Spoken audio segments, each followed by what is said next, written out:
Bismillahirrahmanirrahim. Assalamualaikum warahmatullahi wabarakatuh. Hamdan wa syukran lillah, wa salatu wassalamu ala rasulillah wa ala alihi wa ashabihi wa mawalah, amma ba'd. Hadirin jamaah rahimakumullah, jika ada yang bertanya, untuk apa sebenarnya manusia diciptakan oleh Allah Subhanahu wa ta'ala di dunia ini? Sebagai seorang muslim tentu akan sangat mudah menjawabnya, yaitu untuk beribadah kepada Allah Subhanahu wa ta'ala. Demikian karena tujuan penciptaan memang telah jelas dititahkan oleh Allah Subhanahu wa ta'ala di dalam firman-Nya Al-Quran surat Az-Zariyat ayat 56. Wa ma khalaqtul jinna wal insa illa liya'budun. Tidaklah aku ciptakan jin dan manusia kecuali untuk beribadah kepada Allah Subhanahu wa ta'ala. Apakah yang dimaksud dalam ibadah tersebut adalah dengan sekedar mengerjakan rukun Islam sepanjang waktu kita, atau kita berdiam diri di masjid berzikir kepada Allah sepanjang hari?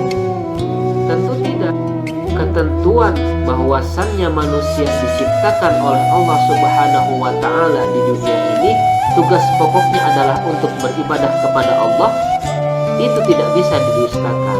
Namun kenyataannya bahwa kita hidup di dunia ini juga tidak bisa dapat kita sampingkan. Oleh karena itu, keseimbangan dalam menjalani kehidupan di dunia dan di akhirat kelak itu harus kita pikirkan bersama-sama. Allah Subhanahu wa ta'ala berfirman di dalam surat Tabarak ayat 15, "Walladzi ja'ala lakumul arda dalulan." Dialah yang menjadikan bumi untukmu sangat mudah. Famshu fi manakibiha, maka jelajahilah atau jalanilah di segala penjuru. Hadirin rahimakumullah, sudah sangat jelas di dalam ayat tersebut Allah Subhanahu wa ta'ala memerintahkan kepada manusia untuk melaksanakan segala urusan dunia ini dengan menjalankannya, karena sejatinya Allah Subhanahu wa ta'ala telah menjadikan segala urusan di dunia ini dan kebutuhan-kebutuhan kita di dunia ini sangatlah mudah bagi manusia. Oleh karena itu, jalanilah dan jalanilah. Berbeda dengan urusan akhirat, Allah Subhanahu wa ta'ala telah berfirman di dalam surat Al-Imran ayat 133, "Wasari'u ila maghfiratin mir rabbikum." Dan bersegeralah kamu kepada ampunan dari Allah Subhanahu wa ta'ala. Berbeda dari ayat yang sebelumnya, bahwasannya urusan dunia ini Allah jadikan sangat mudah, maka jalanilah. Tetapi untuk urusan akhirat, wasari'u atau bersegeralah. Begitu juga Allah Subhanahu wa ta'ala berfirman di dalam Al-Quran surat Al-Hadid ayat 21, "Wasabiqu ila maghfiratin mir rabbikum." Maka berlomba-lombalah kamu untuk mendapatkan ampunan dari Allah Subhanahu wa ta'ala. Dalam ayat-ayat tersebut yang tadi telah disebutkan, sudah sangat jelas bahwasannya mana yang harus disegerakan, mana yang harus hanya kita jalankan. Sesungguhnya Allah Subhanahu wa ta'ala mengharapkan semua umat muslimnya untuk melaksanakan urusan dunia itu dengan dijalankan, tetapi untuk urusan akhirat disegerakan, bahkan kita harus berlomba-lomba dalam hal urusan akhirat. Begitu juga dalam firman Allah Subhanahu wa ta'ala yang lain di dalam Al-Quran surat Al-Jumu'ah ayat 9, "Idza nudiya lis-sholati min yaumil jumu'ati fas'au." Bersegeralah. Begitu juga di dalam Al-Quran surat Az-Zariyat ayat 50, "Fafirru ilallah." Bersegeralah untuk kembali kepada Allah Subhanahu wa ta'ala. Hadirin jamaah rahimakumullah, di dalam hadis Nabi Muhammad SAW yang diriwayatkan oleh Abu Hurairah, bahwasannya dikatakan oleh Rasulullah SAW, jika kita datang kepada Allah sejengkal, maka Allah Subhanahu wa ta'ala akan datang kepada kita satu hasta.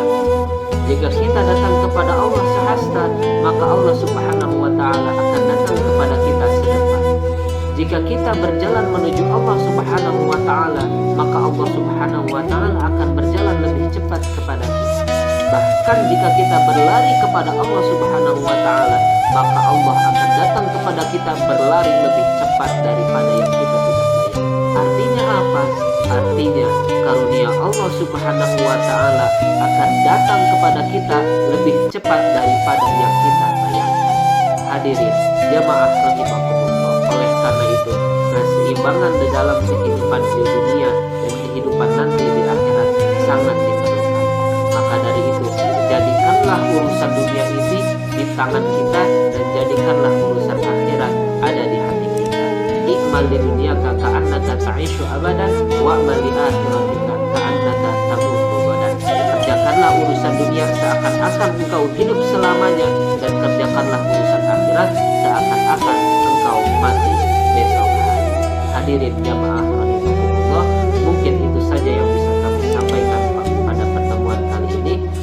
Kurang lebihnya mohon maaf. Wabillahi taufiq wal hidayah. Wassalamualaikum warahmatullahi wabarakatuh.